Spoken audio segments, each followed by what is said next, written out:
Hello everyone. এই ভিডিওটোত আকৌ লৈ আনিছো কিছুমান MCQ আসলতে টেস্ট বিলাক হৈ গৈছে প্ৰি টেস্ট বিলাক হৈ গৈছে আৰু আমি ভাবিছো যে তোমালোকে সকলো ইতিমধ্যে গম পোৱা যে কোৱেশ্চনৰ যেটো প্যাটাৰ্ন হে প্যাটাৰ্নটো অলপমান চেঞ্জেস হৈছে আগতে তোমালোকে যি ধৰণে ডাইৰেক্ট কোৱেশ্চনছ আহিছিলে সেই ধৰণৰ কোৱেশ্চনছ এবাৰ অহা নাই অকমান কোৱেশ্চন প্যাটাৰ্নটো চেঞ্জ হৈছে আৰু সেই আমি এটা কথা এডুৱেডৰ ফালৰ পৰা বাৰে আমি কৈ আছো যে কোৱেশ্চনৰ প্যাটাৰ্নটো যেহেতু চেঞ্জ হৈছে গতিকে তোমালোকে ভালকে কনসেপচুৱেলি বস্তুবিলাক ক্লিয়াৰ কৰিব পাৰিব লাগিব তো কনসেপ্ট টু ক্লিয়াৰ কৰাৰ একমাত্ৰ এটাই উপায় আছে যে তোমালোকৰ যিখন কিতাপ আছে বহুতে কয় আসলতে কথাটো কি হয় বহুতে কয় কিতাপৰ ভিতৰৰ পৰা কোৱেশ্চন কাটিছে না কিতাপৰ ভিতৰৰ পৰাই কোৱেশ্চন কাটিব সব প্ৰশ্ন কিতাপৰ ভিতৰৰ পৰাই কাটে নহয় জানো কিন্তু কথাটো হৈছে তোমালোকৰ কনসেপ্টটো কিমান ক্লিয়াৰ আছে তোমালোকে যেতিয়া পঢ়ি যাওঁতে তোমালোকে কথাখিনি বুজি পাইছিলা নে নাই সেই বুজি পোৱাটোৰ ওপৰত ভিত্তি কৰি প্ৰশ্নসমূহ এবাৰ কথা আমি দেখিবলৈ পাইছো আৰু সেই কাৰণে যোৱা বছৰ কাটিছিল কিন্তু এবাৰ অকমান আৰু অলপমান ক্ৰিটিকেল হৈছে ঠিক আছে যেনেকে ম্যাপ দিছে সেই ম্যাপ ৰিডিং সোশ্যাল সায়েন্সত সমাজ বিজ্ঞানত মই সদায় এটা কথা আগতেও কও map reading is very essential ম্যাপখন যদি আমি ৰিড কৰিব নোৱাৰো আমি যদি ম্যাপখন না চাও এতিয়া তোমালোকৰ ফটো বিলাক আইছে কোনজন কোন মানে কি হৈছে প্ৰশ্ন ফটো চাই পেলাই তোমালোকে সেই মানুহজন বা সেই ম্যাপখন কোৰ ম্যাপ তেনেকুৱা ধৰণৰ প্ৰশ্ন আহা আমি দেখিবলৈ পাইছো নহয় নে গটিকে কথাটো হৈ গৈছে কি আমি প্ৰি বোৰ্ডছ হৈ গৈছে ডিব্ৰুগড় ডিস্ট্ৰিক্টৰ আমি পেপাৰখন কিছুমান প্ৰশ্ন মোৰ দেখি ভাল লাগিলে আৰু তেনেকুৱা ধৰণৰ প্ৰশ্ন হয়তো আহিব পাৰে গটিকে সেই প্ৰশ্নখিনি মই তোমালোকক কিছুমান প্ৰশ্ন মই তোমালোকক প্ৰেক্টিস কৰাবৰ কাৰণে যত্ন কৰিম উইথ আৱাৰ কনসেপ্ট উইথ এডুৱেড কনসেপ্ট ঠিক আছে এডুৱেডৰ কনসেপ্টৰ খুটি কিছুমান সহজ আহিছে কিছুমান অকমান ক্ৰিটিক্যালি এনালাইজ কৰিব লগা হৈছে গটিকে কেনেকে এনালাইজ কৰিব লাগিব মই কোৱা নাই যে এইখিনি প্ৰশ্নই মেট্ৰিকত আহিব বুলি মই কোৱা নাই কিন্তু এনেকুৱা ধৰণৰ প্ৰশ্ন আহিব মই সেই কথাটোহে ক'বলৈ গৈছো বৰ বেছি দেৰি নকৰো আমি আৰম্ভ কৰো প্ৰথম প্ৰশ্নটো বৰ ধুনিয়া এটা প্ৰশ্ন দিছে ফাৰ্স্ট কোৱেশ্চনটো তোমালোকে যদি দেখিবলৈ পাইছা MCQ দেখিছানে এখন ম্যাপ দিছে ম্যাপ এখন দিছে আৰু খুদিছে যে এই ম্যাপখন আইডেন্টিফাই দা ম্যাপ এই ম্যাপখন কোৰ ম্যাপ মই কৈছো এটা কথা আমি এডুৱেডত সদায় কওঁ map reading is very essential map reading কৰিবই লাগিব তোমালোকৰ হাতত এটলাছখন যদি আছে ম্যাপখন তাৰ যদি তাৰ পৰা চাইপ্লাই এতিয়া এই প্ৰশ্নটো তোমালোকৰ কিতাপত দিছে ম্যাপখন কোনটো জাগাৰ কোনখিনি অঞ্চলৰ ম্যাপ হেতু খুদিছে ঠিক আছে অসমৰ ম্যাপ এইটো আসলতে তোমালোকৰ এটা চ্যাপ্টাৰ আছিল চ্যাপ্টাৰটো এটা তোমালোকৰ চ্যাপ্টাৰটোৰ নাম হৈ গৈছে পাৰ্টিশন অফ বেংগল হয়নে পাৰ্টিশন অফ বেংগল ঠিক আছে বংগভংগ ঠিক আছে বংগভংগ পাৰ্টিশন অফ বেংগলৰ ওপৰত এটা চ্যাপ্টাৰ আছিল 1905 ৰ পৰা 1911 চনৰ ভিতৰত 1905 ৰ পৰা 1905 ৰ পৰা যদিও 1905 ৰ পৰা বুলি কোৱা যায় কিন্তু 1905 ৰ বহু আগৰ পৰা ব্যাকগ্ৰাউণ্ডটো অলমোষ্ট 1864 ৰ পৰা এই যেটো প্ৰসেস লাহে প্ৰসেস বিলাক আৰম্ভ হৈছিল 1903 চনৰ পৰা সেই প্ৰসেস বিলাক আৰু বেছি হেৰি হৈ গল আৰু বিভিন্ন কাৰণবশত কিন্তু আমি 1905 চনৰ পৰা 1911 চনৰ যিখিনি ঘটনাৰাজি ঠিক আছে যিখিনি ঘটনাৰাজি আছে সেই ঘটনাৰাজি এই পাৰ্টিশন অফ বেংগল চ্যাপ্টাৰটোত দিয়া হৈছে এখিনি আমি ডিটেইল ডিসকাশন আমাৰ এডুৱেড এপ্লিকেশনত আমাৰ লাইভ ক্লাसेছত কৰাই থোৱা আছে কিন্তু কথাটো হৈ গৈছে কি যে এই 1905 চনৰ পৰা 11 চনৰ ভিতৰত বেংগলখন বংগ প্ৰদেশখন বেংগল প্ৰভিন্সখন ডিভাইড কৰি ঠিক আছে ডিমাৰ্কেশন ডিভাইড কৰি পেলাই এডমিনিষ্ট্ৰেটিভ দুটা প্ৰশাসনিক গোটত ভাগ কৰাৰ এটা প্ৰচেষ্টা আছিল আৰু এই এটা এডমিনিষ্ট্ৰেটিভ জোন আছিল এইটো এটা এডমিনিষ্ট্ৰেটিভ জোন আছিল এটা প্ৰশাসনীয় ভাগ আছিল এই ম্যাপখনত থকা এই বাউন্ডাৰী ডিমাৰ্কেশন এই ম্যাপখনত থকা অংশটো আৰু এইটোক আমি কি বুলি কম এই অংশটোক আমি কি বুলি কম এই অংশটো আমি সকলোৱে জানো যে বেংগল প্ৰভিন্স টু এইটো সাইডে থাকি গল উৰিষ্যা ঠিক আছে বিহাৰ উৰিষ্যা তলৰ পিনে থাকি গল এইটো সাইডে থাকি গল উইথ বেংগল আৰু এই পোৰশনটোক আমি কি বুলি কৈছিলো এই পোৰশনটোক আমি কৈছিলো ইষ্টাৰ্ণ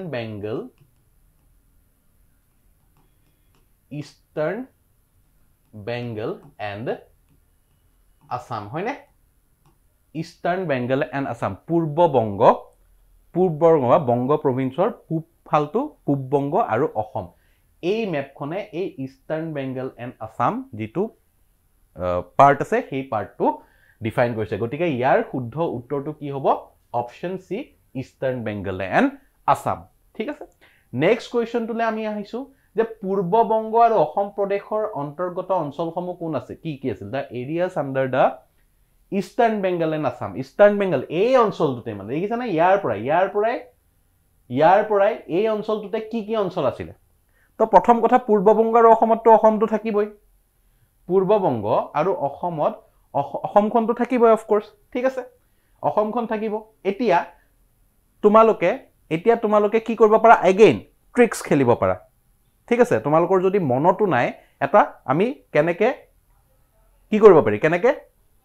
এলিমিনেট কৰিব পাৰি আমি হেতু বস্তু চাব পাৰো ঠিক আছে এলিমিনেশন প্ৰসেসটো কেনেকে কৰে যদি মনত নাথাকিব পাৰে কিন্তু এলিমিনেট কৰি অলপমান যদি তোমালোকে এলিমিনেশন প্ৰসেসটো যদি জানা এলিমিনেট ইয়াত কেনেকে কৰিব পাৰা অসম প্ৰদেশ of eastern Bengal and Purbabanga আৰু অসমত অসমখনটো থাকিব শিওৰ হয়নে বাকি অসমৰ লগতে আৰু কি থাকিব হেতু চাব লাগিব এতিয়া অসম অপচনটো ইয়াত কোত আছে অসম অপচনটো ইয়াত কোত আছে অপচন বি ত আছে অসমটো অপচন বি ত আছে আৰু অসমটো অপচন ডি ত আছে দুটাত অপচন আছে ঠিক আছে দুটা অপচন আছে অসমটো কোত আছে অপচন বি ত আছে আৰু অসমটো কোত আছে অপচন ডি ত আছে দুটা অপচনত অসম আছে তাৰ মানে আমি আৰু ইনফৰমেশন জানিব লাগিব আৰু ইনফৰমেশন কি আছিল এটা ইনফৰমেশন কি আছিল আমি জানিব লাগিব যে এই অসম প্ৰদেশৰ লগত হেতু সময়ত ৰাজশ্বাহী ঢাকা আৰু চট্টগ্ৰাম এই তিনিটা প্ৰদেশো এড কৰি দিয়া হৈছিল আৰু এড কৰি পেলাই ইষ্টাৰ্ণ বেংগল এণ্ড আসাম পূৰ্ববংগ আৰু অসম যিটো প্ৰভিন্স হেতু বনোৱা হৈছিল ঠিক আছে ৰাজশ্বাহী ঢাকা আৰু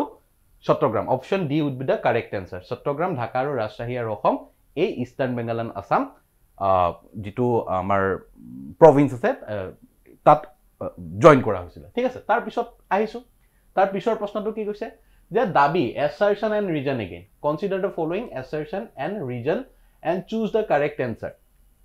এটা কি দিয়া আছে দাবী দিয়া আছে assertion reasonৰ প্ৰশ্ন আহিব আমি বাৰে বাৰে কৈ আছো আহিবই যে assertionটো কি দিছে দাবীটো কি দিছে the British government wanted to create communal divisions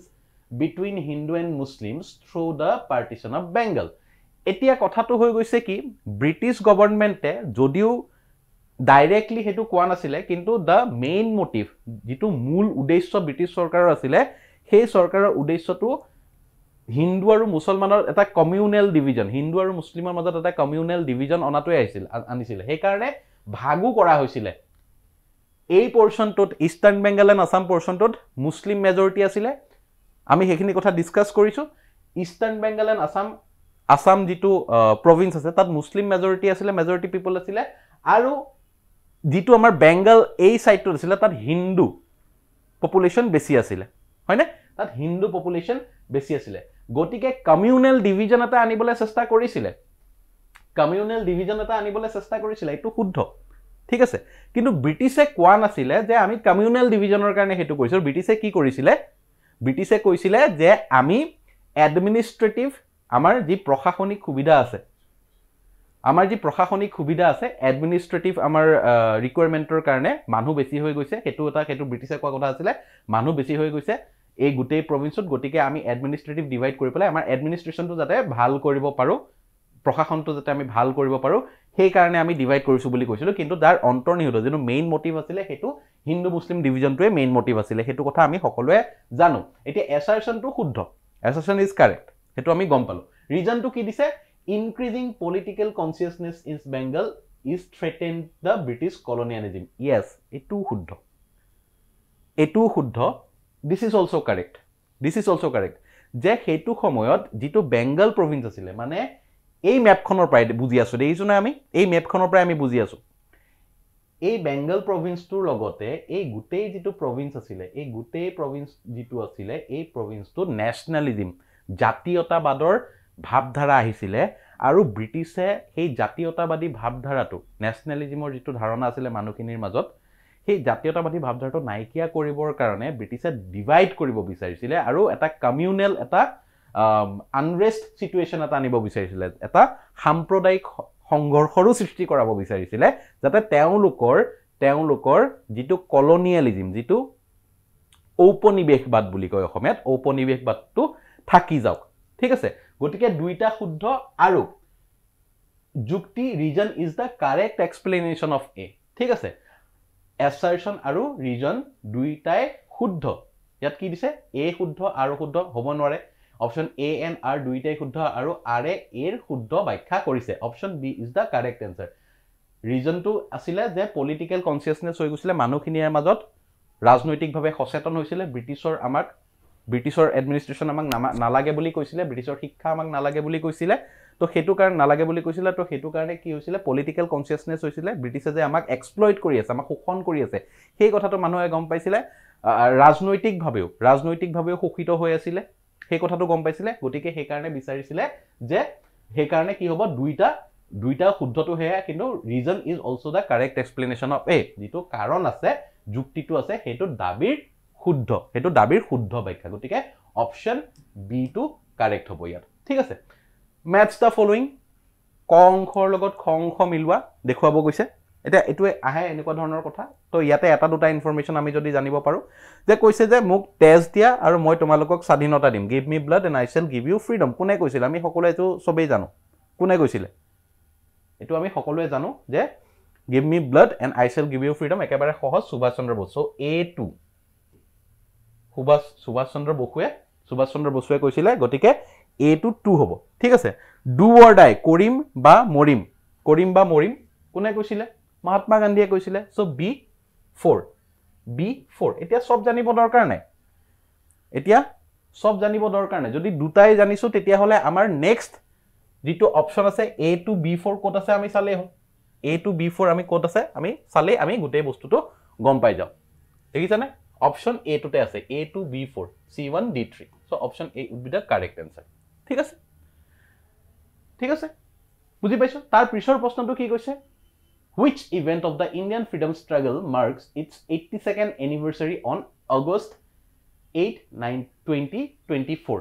ভাৰতৰ স্বাধীনতা সংগ্ৰামৰ লগত জড়িত কোনটো ঘটনাই 2024 চনৰ 8 আগষ্ট তাৰিখে 82 বছৰ সম্পূৰ্ণ কৰে তো তোমালোকে এতিয়া 2024 ৰ পৰা 82 বছৰ বিয়োগ কৰি পেলাই মাইনাস কৰি পেলাই কোনটো এ সন হ'ব হেতু উলিয়াব পাৰা ঠিক আছে কিন্তু এটো আমি সকলোৱে জানো যেটো আমাৰ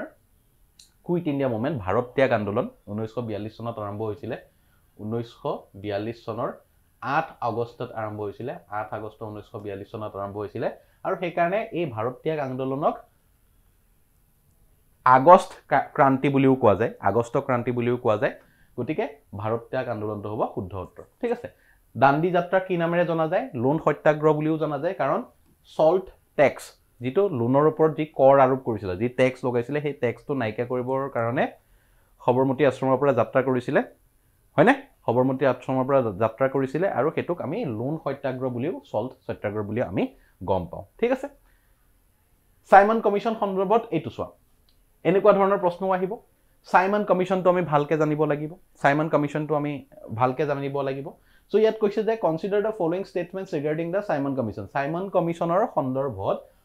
উক্তিসমূহ তলৰ যিখিনি উক্তি দিয়া আছে সেই উক্তিসমূহ শুদ্ধ নে ভুল হেতু বিবেচনা কৰিব দিছে শুদ্ধ হয় নে whether it's correct or wrong ঠিক আছে এটো শুদ্ধ নে ভুল বিবেচনা চাবলৈ দিছে এটা কৈছে যে ফাৰ্স্টটো কৈছে যে মন্টেগু চেমস্ফোৰ্ড শাসন সংস্কাৰৰ কৃতকাৰ্যতাৰ অনুসন্ধান কৰাটোই সাইমন কমিশনৰ মূল উদ্দেশ্য আছিল the main objective of the Simon Commission was to investigate the success of the Montego Chelmsford reform ঠিক আছে এডউইন মন্টেগু আৰু লৰ্ড চেমস্ফোৰ্ড ৰিফৰ্ম কেতিয়া আহিছিল 1819ত আহিছিল ঠিক আছে আৰু মন্টেগু আৰু চেমস্ফোৰ্ডৰ ৰিফৰ্ম মানে government of India act Bharat চৰকাৰ আইন গভৰ্নমেন্ট অফ ইন্ডিয়া এক্ট 1919 এইখনত কিছু সংশোধন কৰিছিল যেনেকৈ ডুৱেল গভৰ্নৰ হ'ব ঠিক আছে দি সৰকাৰ হ'ব প্ৰভিন্সিয়েলাইজেশনৰ ওপৰত কিছুমান সংশোধন কৰিছিল কিছুমান সংশোধন কৰিছিল তাৰ পিছত আহিছিল সাইমন কমিশন তাৰ ঠিক 1927-28ত আহিছিল 1927-28ত আহিছিল সাইমন কমিশন আৰু সাইমন কমিশন আহিছিল যে সেই মন্টেগু চেমস্ফোৰ্ডৰ যেটো সংশোধন আছে ঠিক আছে মন্টেগু চেমছফৰ্ডৰ যেটো সংশোধন আছে সেইটো সংশোধনটো ভাৰত চৰকাৰ আইন ঠিকমতে চলি আছে নাই সেই সংশোধনটো হৈ আছে নাই ইমপ্লিমেন্ট হৈ আছে নাই ভাৰতবৰ্ষত ইমপ্লিমেন্ট হৈ আছে নাই ভাৰতবৰ্ষত চলি আছে নাই সেইটো চাবৰ কাৰণে তো আহিছিলে গতিকে অপচন এটোটো কাৰেক্ট অপচন এটো সাইমন কমিশনৰ লগত হয় কাৰণ মন্টেগু চেমছফৰ্ড ৰিফৰ্মৰ লগত government of India act Bharat চৰকাৰ আইন 1919 চনটো জড়িত হৈ আছে ঠিক আছে তাৰপিছত কৈছে যে ব্ৰিটিছ গভৰ্ণমেণ্ট সেকেন্ডটো কৈছে কি the British government did not include a single Indian representative in the Simon commission British চৰকাৰে সাইমন কমিশনত এজনো ভাৰতীয় প্ৰতিনিধি অন্তৰ্ভুক্ত কৰা নাছিল সেই কাৰণেটো প্ৰতিবাদ হৈছিল সাইমন কমিশনৰ এগেইনষ্টত ভাৰত চৰকাৰ আইন ভাৰতবৰ্ষখন কেনেকৈ চলিব তাৰ সেই বস্তুটো চাবলৈ আহিছিলে কিন্তু তাত এজনো ভাৰতীয় প্ৰতিনিধি নাছিলে তো এটো শুদ্ধ option 2 is also option statement 2 is also correct ঠিক আছে থার্ড টু কি আছে সাইমন কমিশন বিৰোধী আন্দোলনত লালা ৰাজপথ ৰায় মৃত্যুবৰণ কৰিছিল সাইমন কমিশন আহোতে যি আন্দোলন হৈছিল যি প্ৰতিবাদ হৈছিল সাইমন গো বেক তা বিৰাট ডাঙৰ বিৰাট বিখ্যাত এটা স্লোগান আৰু সেইটো সময়তে পুলিচৰ লাঠি চাৰ্জত লালা ৰাজপথ ৰায়ৰ মৃত্যুবৰণ হৈছিল গতিকে ইয়াতে তিনিওটা স্টেটমেন্টে শুদ্ধ আমি অপচনটোত চাও কি আছে অপচন ডি টোত আছে a 2 and 3 শুদ্ধ 1 2 আৰু 3 শুদ্ধ অপচন 1 and 2 and 3 সব গুটেখিনি শুদ্ধ so option D is the correct answer তাৰ পিছত কি আছে তাৰ পিছত আমি চাও যে which one of the following sequence indicate the correct chronological order ঘটনা সংঘটিত হোৱাৰ ক্ৰম অনুসৰি সজাই থোৱা শুদ্ধ উত্তৰটো বাছিব দিছে গতিকে কোনখিনি কেতিয়া কোন সনত কি হৈছিলে আমি সেই বস্তুটো জানিব লাগিব তো আমি যদি ক্ৰনলজিক্যাল অৰ্ডাৰ একাধিক ক্ৰমে যদি চাবলৈ যাওঁ তো ইয়াত অপচন 2 টো শুদ্ধ হ'ব খিলাফত মুভমেন্ট প্ৰথমত হৈছিল তোমালোকে কমেন্ট কৰিবা খিলাফত মুভমেন্ট কেতিয়া হৈছিল ঠিক আছে মই এবাৰ উত্তৰটো কৈ দিছো খিলাফত মুভমেন্ট কেতিয়া হৈছিল তোমালোকে কমেন্ট কৰিবা ঠিক আছে তাৰ পিছত দাণ্ডি মাৰ্চ হৈছিল দাণ্ডি যাত্ৰা কেতিয়া হৈছিল তোমালোকে কমেন্ট কৰিবা ক্ৰনলজিটো তোমালোকে ভিডিওটো তলত বনাবা ঠিক আছে তাৰ পিছত সেকেন্ড ৰাউন্ড টেবল কনফাৰেন্স হৈছিল তাৰ পিছত সেকেন্ড ৰাউন্ড টেবল কনফাৰেন্স হৈছিল যদি আমি সন হিচাপত চাও 1931 সেকেন্ড ৰাউন্ড টেবল কনফাৰেন্স ঠিক আছে তাৰ পিছত ক্ৰিপছ মিশন আহিছিল সাৰ ষ্টেফৰ্ড ক্ৰিপছৰ মিশনত কেতিয়া আহিছিল 1942 চনত 1942 আহিছিল আৰু ফাইনালি ক্যাবিনেট মিশন আহিছিল 1946 1946 চনত ক্যাবিনেট মিশন আহিছিল হয়নে গতিকে যিকিটা কমেন্ট কৰিব দিছো হেকিটা তোমালোকে তলত কমেন্ট কৰিবা ঠিক আছে এতিয়া চোৱা 9 নম্বৰ প্ৰশ্নটো বিৰাট ধুনিয়া প্ৰশ্ন এটা 9 নম্বৰ প্ৰশ্নটো এটা বিৰাট ধুনিয়া প্ৰশ্ন ম্যাপ কোৱেশ্চন মই ম্যাপ ৰিডিং বাৰে কৈ আছো এ কৈছে যে the from the following map identify the places of the peasant revolt in Assam তলৰ ম্যাপ এখন দিছে অসমৰ ম্যাপখনৰ পৰা কৃষক বিদ্ৰোহৰ স্থানসমূহ বাছি উলিয়াব দিছে কৃষক বিদ্ৰোহৰ স্থানসমূহ বাছি উলিয়াব দিছে বিৰাট ধুনিয়া এখন ম্যাপ দিছে হয়নে সো এই ম্যাপখন এখন অসমৰ ম্যাপ আৰু দুটা জায়গা দি দিছে ইয়াত দেখিছানে দুটা জায়গা ইয়াত দি দিছে এটা দিছে 1 আৰু এটা দিছে 2 কি হ'ব পাৰে বাৰু ম্যাপ ৰিডিং বহুত বেছি প্ৰয়োজনীয় কি হ'ব পাৰে তোমালোকে ক'ব পাৰিবানে কি হ'ব পাৰে কি হ'ব পাৰে ক'ব পাৰিবা আমি যদি এই পোৰশনটো চাও এই অপচন 1 টো যদি চাও তেতিয়া হলে অপচন 1 টো ব্ৰহ্মপুত্ৰখনৰ তলত আছে আৰু এইটো মোটামুটি নগাঁও ডিস্ট্ৰিক্টৰ ওচৰত আছে নগাঁও ডিস্ট্ৰিক্টৰ ওচৰত আছে হয়নে নগাঁও ডিস্ট্ৰিক্টৰ ওচৰত আছে নগাঁও যিখন জিলা নগাঁও জিলাখন এপ্ৰক্সিমেট যেটো হেৰি তো ইয়াত আছে তো নগাঁওৰ ওচৰে পাজৰে এটা ডাঙৰ কৃষক বিদ্ৰোহ হৈছিল হয়নে নগাঁওৰ ওচৰে পাজৰে এটা ডাঙৰ কৃষক বিদ্ৰোহ হৈছিল তো সেই জায়গাটোৰ নাম কি আছিল ফুলগুৰি হয়নে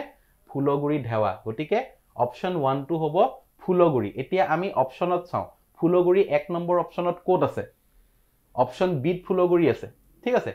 আৰু ওপৰত আমি দেখিছো এটো দৰং ডিস্ট্ৰিক্টৰ পথৰুঘাটৰ কথা সকলোৱে জানে ঠিক আছে গটিকে শুদ্ধ উত্তৰটো কি হ'ব 1 Phulaguri 2 Patharughat so option B is the correct answer option B টো হ'ব শুদ্ধ উত্তৰ এতিয়া তোমালোকক এটা প্ৰশ্ন তোমালোকক নিজাকে কৰিব দিছো এটা প্ৰশ্ন তোমালোকক নিজাকে কৰিব দিছো অসম ৰায়ত মানে কি এটো তোমালোকে যদি কমেন্ট কৰিব পাৰা তেতিয়া এই ভিডিওৰ পৰা তোমালোকক এটা গিফট দিয়া হ'ব সো অসম ৰায়ত মানে কি কৈছে যে 20 শতিকাৰ প্ৰথম দশকৰ ব্ৰিটিছ বিৰোধী আন্দোলন 20 শতিকাৰ প্ৰথমাৰ্ধৰ ব্ৰিটিছ বিৰোধী আন্দোলন 19 শতিকাৰ 50 দশকৰ সিপাহী বিদ্ৰোহ নে 19 শতিকাৰ শেষ দশকৰ অসমৰ কৃষক বিদ্ৰোহসমূহ the anti-British movement of the first decade of the 20th century, the anti-British movement of the first half of the 20th century,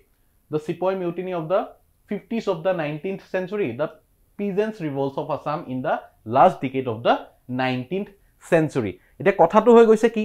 ইয়াৰ উত্তৰটো তোমালোকে হয়তো কিতাপত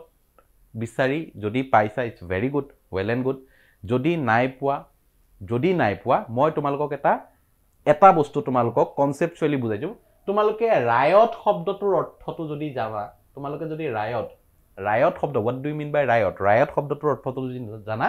উত্তৰটো তোমালোকে নিজে কৰিব পাৰিবা আৰু মই আশা কৰিছো যে এই ভিডিওটোৰ তলৰ কমেন্ট সেকশনত এই প্ৰশ্নটোৰ উত্তৰ তোমালোকে দিব পাৰিবা ঠিক আছে গতিকে এই ভিডিওটোত আমি কিছুমান প্ৰশ্ন আলোচনা কৰিলো আশা কৰিছো তোমালোকে কনসেপচুয়ালি কিছু বস্তু বুজি পাইছা আৰু আশা কৰিছো এনেকুৱা ধৰণৰ আমাৰ যিসমূহ ভিডিও আছে তোমালোকে চাবা আৰু লাইক কৰিবা শেয়াৰ কৰিবা কমেন্ট কৰিবা থ্যাংক ইউ